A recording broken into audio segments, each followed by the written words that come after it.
સચિન અને Sachin GIDC police મથકમાં નોંધાયેલ EFIRના 3 મોબાઈલ સ્નેચિંગ અને 1 મોબાઈલ ચોરીના ગુનામાં વોન્ટેડ 2 બાળ કિશોર સહિત 6 ને સચિન જીઆઈડીસી પોલીસે ઝડપી પાડ્યા છે.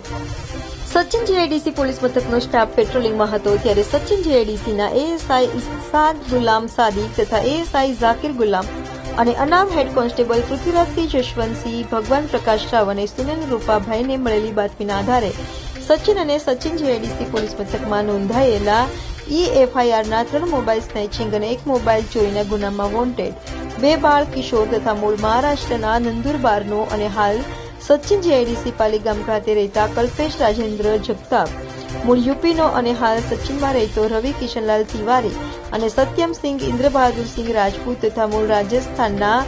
રાજસમદનો અને હાલ સચિન હાઉસિંગ ખાતે રહેતા દીપક નરેશચંદ્ર ખટીકને ઝડપી પાડી તેઓ પાસેથી 4 મોબાઈલ ફોન તથા 3 મોટરસાયકલ મળી 2,84,000થી વધુની મત્તા કબજે કરી તમામ વિરુદ્ધ કાયદેસરની કાર્યવાહી હાથ ધરી હતી.